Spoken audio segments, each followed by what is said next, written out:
The League of Professional Theatre Women is pleased to celebrate nominees for the 2020 Gilder Coigney International Theatre Award.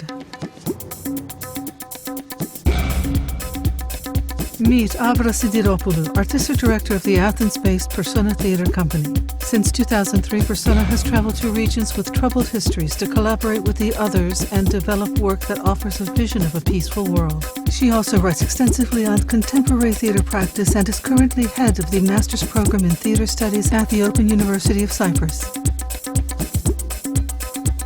A global 24-hour countdown of performances begins at 1 p.m. Eastern Standard Time on February 15th, leading to the award ceremony on February 16th, 2021.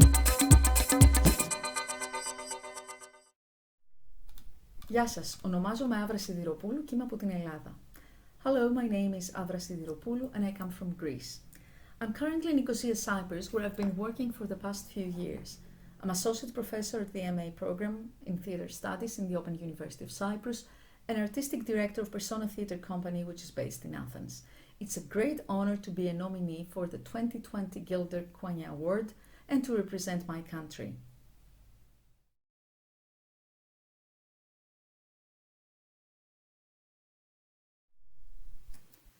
In this virtual setting, I would like to share some thoughts about Greek theatre at a time of global crisis, and I will start with some obvious facts.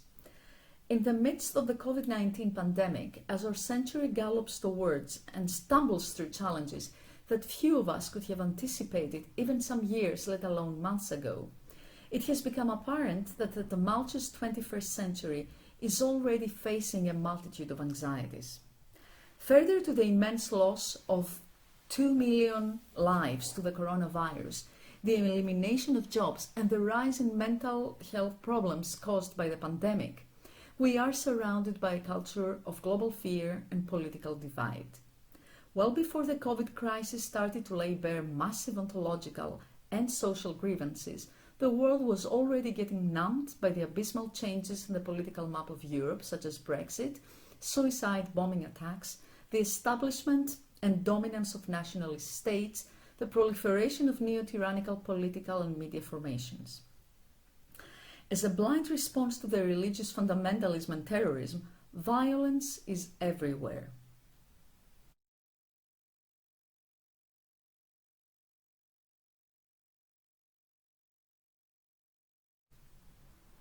A climate of insecurity has fostered communities of mistrust and hate, generating radically conservative talk and applying an agenda of exclusion and isolation which threatens to silence empowered claims for justice.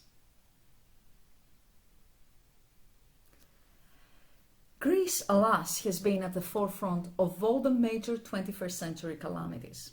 Since 2009, when a state of bankruptcy was more or less officially declared, and the first memorandum of understanding was signed between the Greek state and its creditors, Greece, quote, entered another period of seismic economic and socio-political restructuring, end quote, with the fate of the country monopolizing the international media, prey to endless speculations over the future of the Eurozone.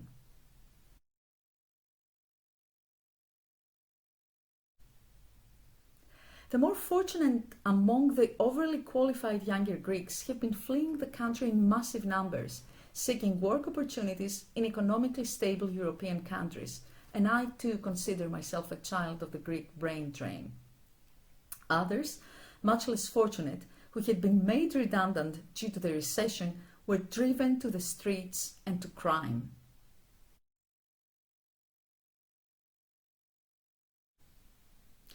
On another front, ever since the outbreak of the war in Syria, a notably high number of refugees and asylum seekers on a perilous journey from the Middle East through Turkey and the Aegean Sea have struggled for survival and integration in the provisional home of Athens.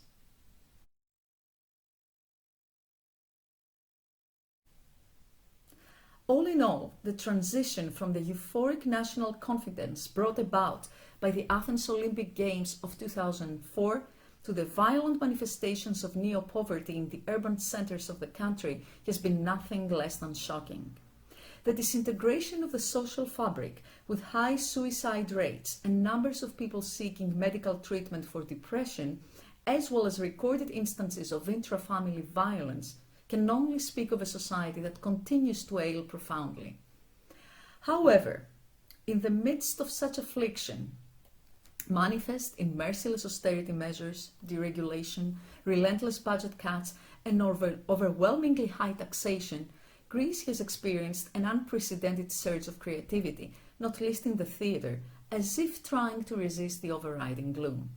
At the dawn of the new millennium, thanks to a variety of favourable cultural, social and economic factors, Greece had a theatrical boom, manifest in the proliferation of theatre spaces and the intense festivalization of the major cities.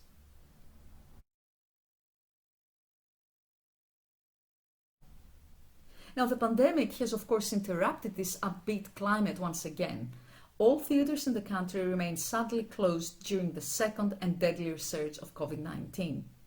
That said, I would like to treat this sudden and traumatic halt of theatrical activity as a brief parenthesis and think back to a time when Greece was just coming out of several years of economic hardship and about to dream ahead again. In Athens, a city whose ethnic and cultural identity has changed entirely over the last couple of decades, curated art exhibitions, performances, and broad educational initiatives inspired by daily trouble and also by the experience of exile, displacement, and migration have attracted critical and audience acclaim. This opening up was immediately supported by the establishment of major cultural institutions which have been instrumental to replacing what used to be an insular artistic outlook with a more cosmopolitanist approach to making art. While the advent of the sovereign debt crisis may have put a hold on theatre's more or less stable life, ironically, it also introduced, through disruption and hardship, exciting groups, unconventional venues, and new forms and genres. Crisis has been theatricalized not only in terms of the actual cultural production, but also in the way the capital itself, for all its discontents, provides a natural backdrop that can accommodate theatre's reflections on both catastrophe and transformation.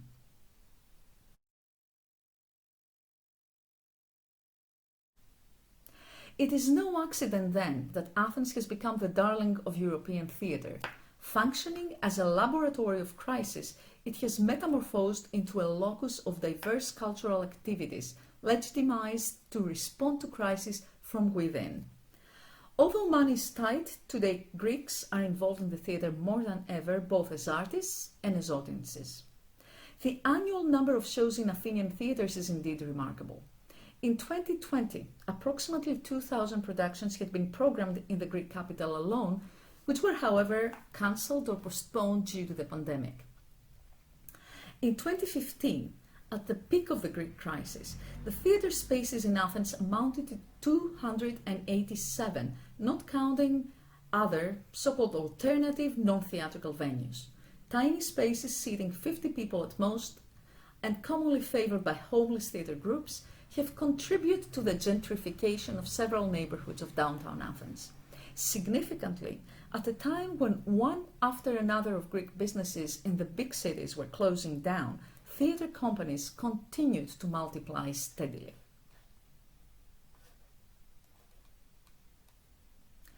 The crisis has also brought about a conspicuous movement from the centre to the periphery of the city. Out-of-the-way neighbourhoods, industrial or run-down, have become gentrified, largely due to the migration of local artistic activity.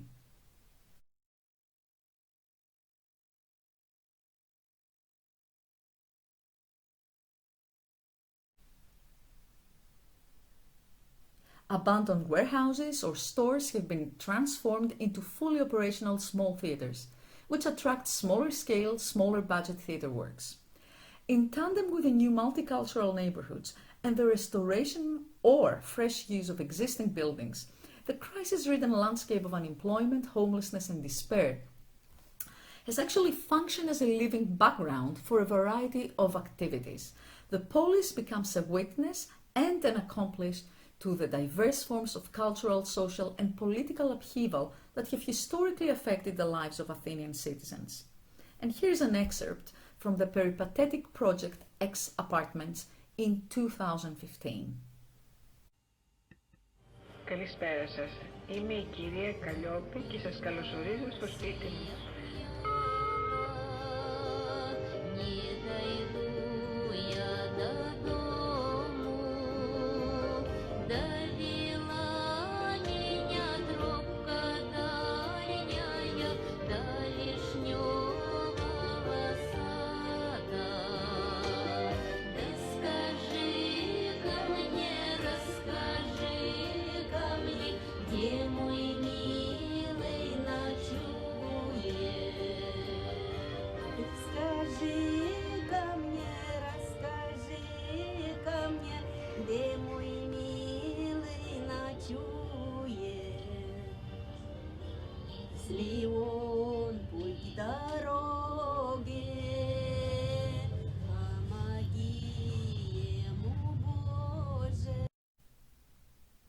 Here, the theatre goes out in the streets and the poorer parts of the city to meet the problem, if not to rigorously confront it.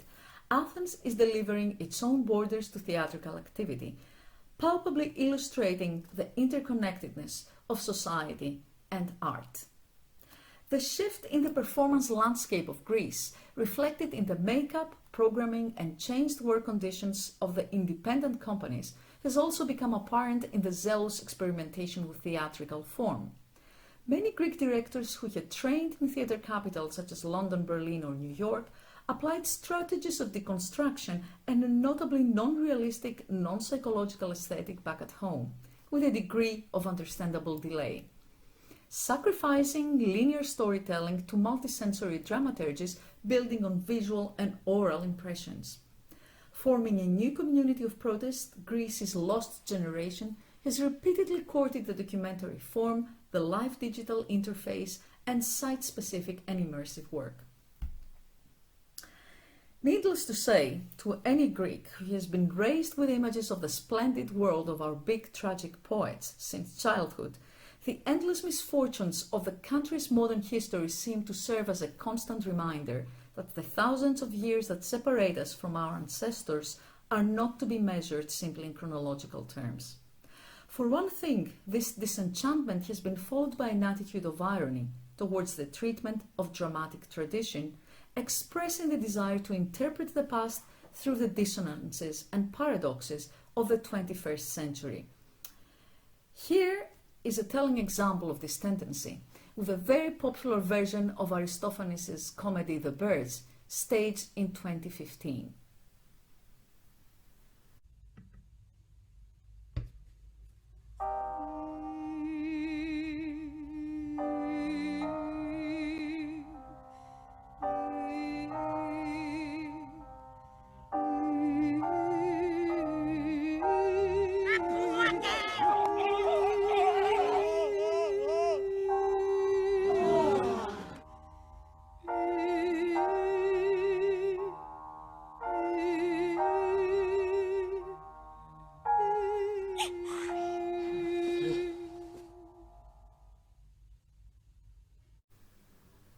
All in all, this introspection provided a boost to artistic activity all over the country, and especially in Athens, sadly but fairly perceived to be the epicenter of the European crisis.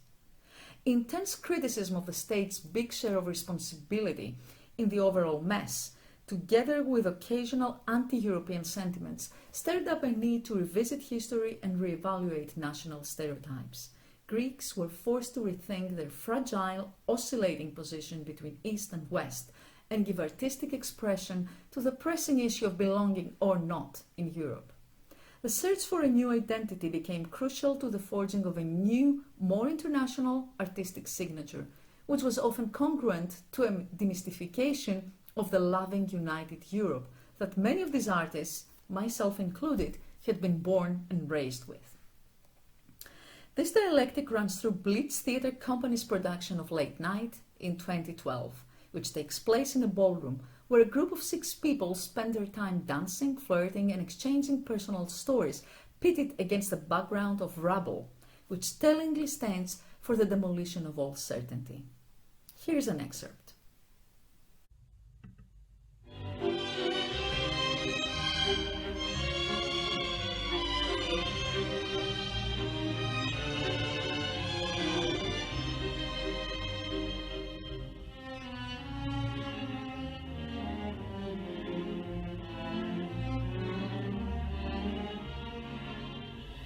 Εκείνες τις μέρες τα όπλα κυκλοφορούσαν ελεύθερα. Ακόμη και τα παιδιά προχωρούσαν. Ανεβαίναν στις καλάτσες και συνάντευαν όποιον περνούσε.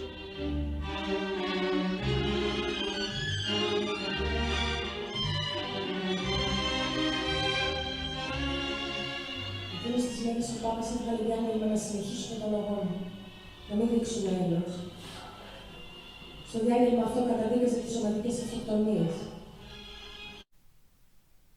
As in most of such crisis narratives, here the breaking up of speech is a given, perhaps an expression of the lack of coherence or rational thought as a consequence of society's decomposition. The company describes this as a narrative that remains incomplete. The characters are caught in the middle between resistance and submission, while each person's personal memories collide against the chaos of history.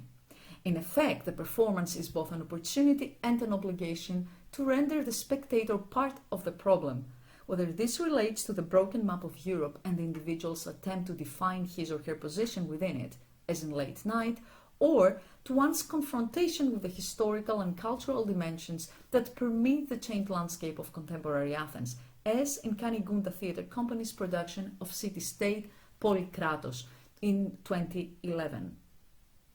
Both performances are steeped into the dystopia of a globalized, yet altogether inimical world.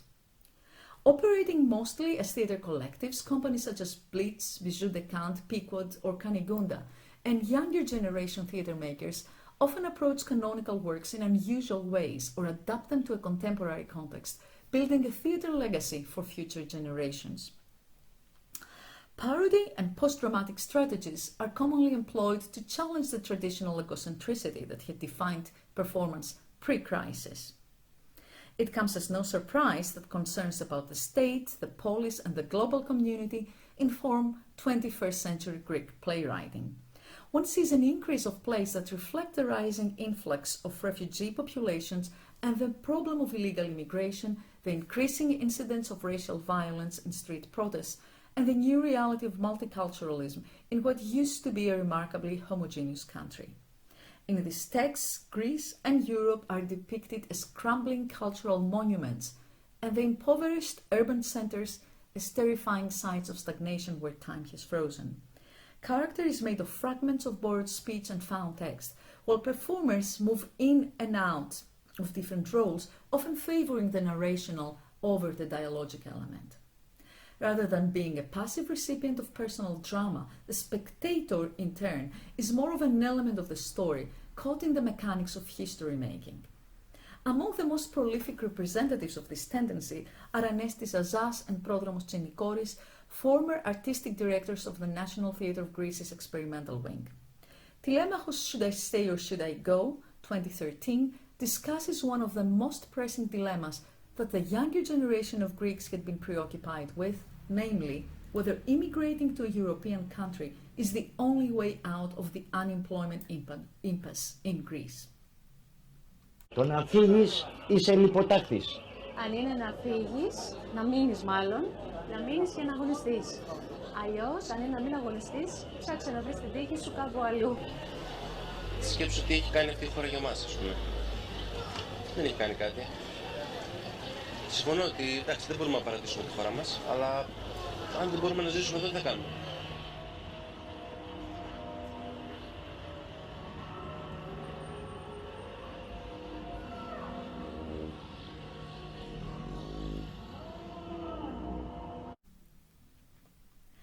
The play is constructed from scenes from Homer's Odyssey, hence the title Telemachos, immigrant experiences, and various debates drawn from the endless stream of national and local activist initiatives, such as the protest movement of Aganaktizmeni, the Indignants, in Syntagma Square.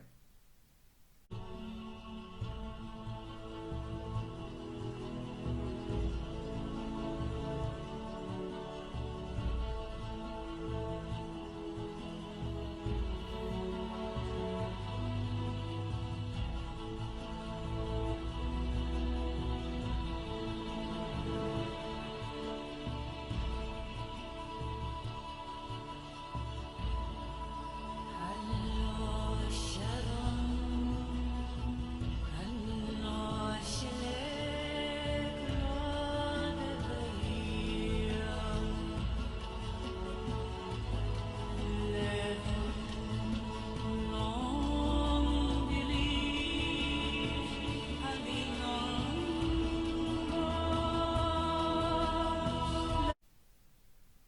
Greek and German narratives run parallel to each other, and one gets a kaleidoscopic vision of different forms of European restlessness. In 2016, in their work Kathari Poli, Clean City, Azaz and Tsinikoris once again approach the experience of displacement and exclusion, this time through the perspective of the immigrant women working in Athens as domestic cleaners. Ζούμε ανάμεσά σας. Χειριζόμαστε τοξικές ουσίες. Βγάζουμε και το πιο δύσκολες λεκέδες. Δουλεύουμε βαρέα αντιγεινά.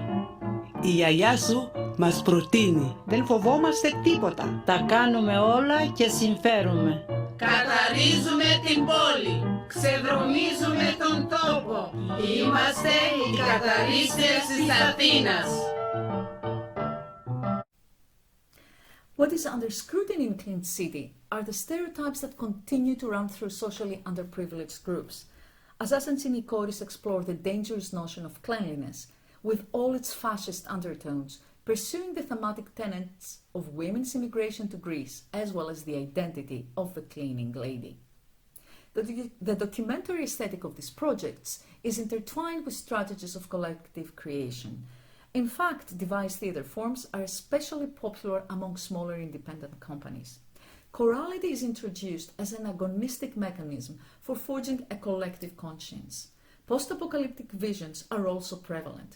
Yannis Kalevrianos' Hotel Eternite, National Theatre of Greece 2019, a modern-day fairy tale about our need to make time stand still, builds on the utopia of a hotel where the summer never ends and the guests remain forever young. Here's the trailer from the production.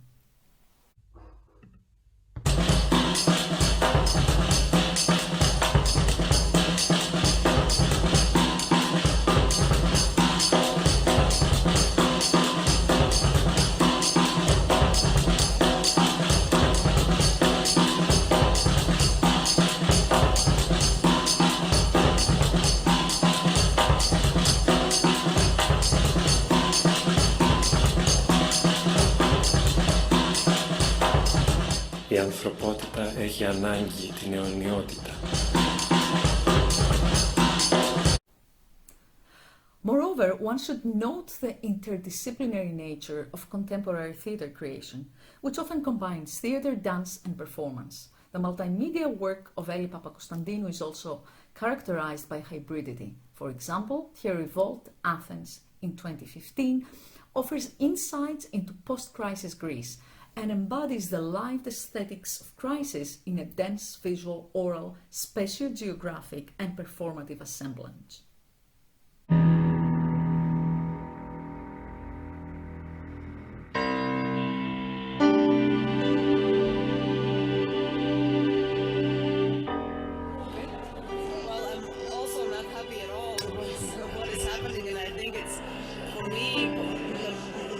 Nowadays,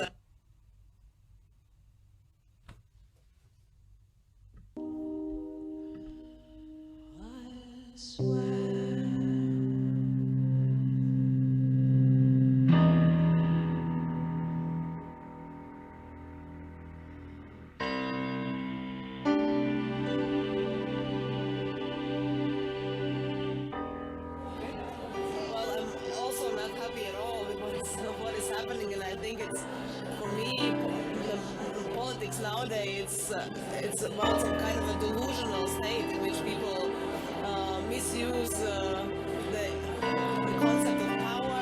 There's total lack of empathy, total lack of working for people. And you can watch a snippet here. Finally, in Greece, as in every other part of the world, hybridity has indeed become a key word. Digital theatre, theatre online, on demand, at home, and other such hyphenated artistic modes have temporarily satisfied our hunger for artistic creation and consumption during times when theatre production suffers and continues to suffer, and perhaps will continue for some time now, a terrible blow. Amid extensive lockdown measures in the biggest part of the globe, These digital offerings have been a necessary gift, which nevertheless should be treated as such, extreme measures for extreme times. Greek theatre makers have naturally been affected by the pandemic, but also tried to contribute to the transformation of the creative process. Theatre has now taken to the screen, yielding hybrid web spectacles which are dominated by distinct semiotic rules. Digital Zoom theatre, streaming of film past productions, and so forth were created to give artists and audiences a producer-consumer alibi, respectively, thus helping both to adapt more smoothly to the stifling new normal that most of us are still struggling with. As a director, I'm currently working on American playwright Karen Malpete's short play Troy 2 in an international collaboration between my company, Persona Theatre Company in Athens, and New York-based Theatre 3 Collaborative. Now, we're very, very excited to be looking at the play as an online multimedia piece together with video designer Michaela Liakata, and hoping to produce an animated YouTube version with actors' voices and drawings by Liba Kewich. Here's an image.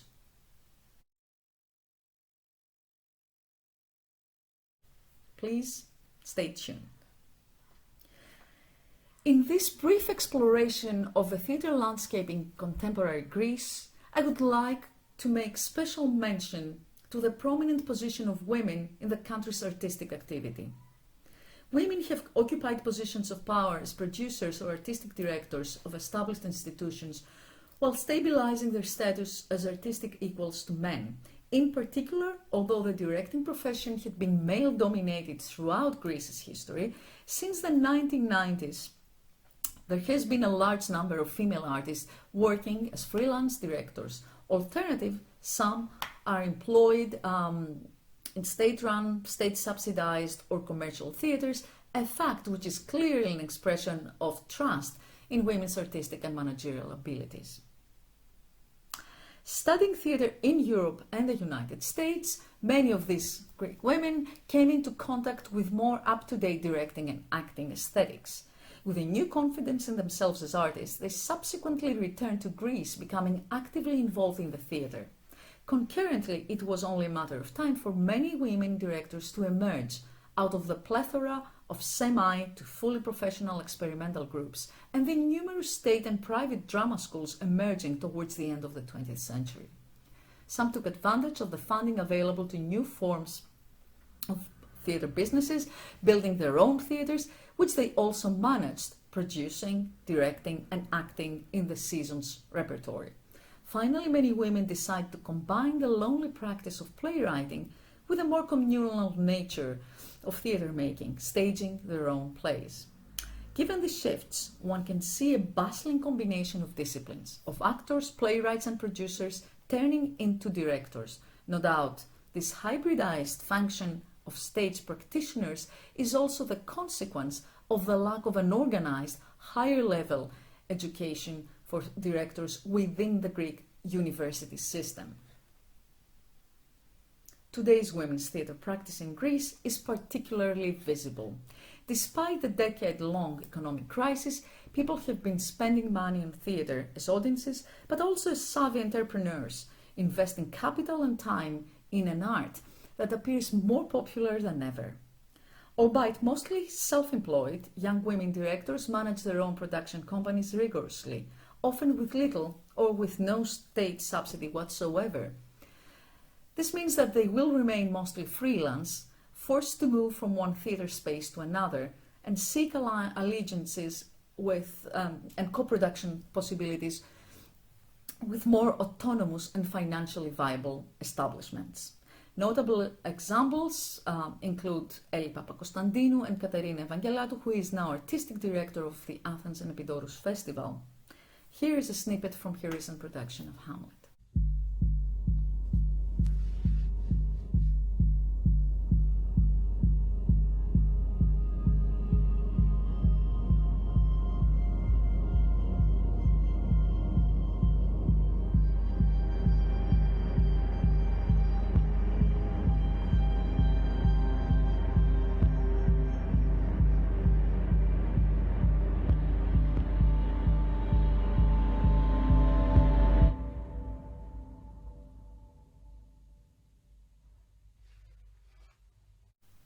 Also, Yolanda Markopoulou, whose work involves working with refugees and immigrants. And here's an excerpt from We Are the Persians.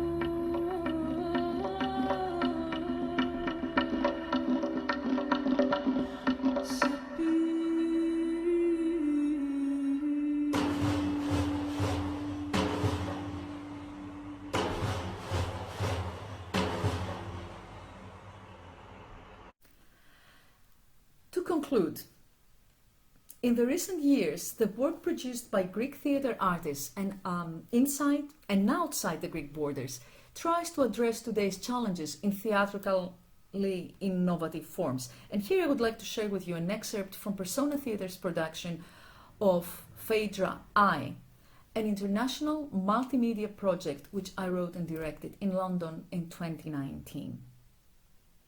Sophie, this is sick. Listen, I'm not meant for this. For me, you mean for love, for such things. You'll see, we all are. I'll teach you I'm good. You'll see, you'll be good. You'll see, why me, Phaedra? Why not? Perhaps that's what the gods want.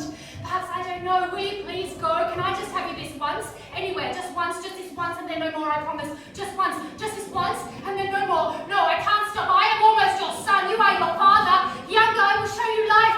Give me life, Apollotus. Go, Phaedra, before it's too late. Before I fall into your snare. Go, before it's too late. Go, look at all this life. You can have it all for yourself. I don't want you. Enjoy me. Enjoy this now, and I won't say anything else. Not now, not ever. Let's just enjoy this strangeness. I know what you think. I've resisted before and I'll resist again. You can't have me. Nobody can have me. Not now, not ever. Now stop, stop, stop, stop, stop, stop, stop, stop, stop, stop, stop, stop, stop, stop, stop, stop, stop, stop.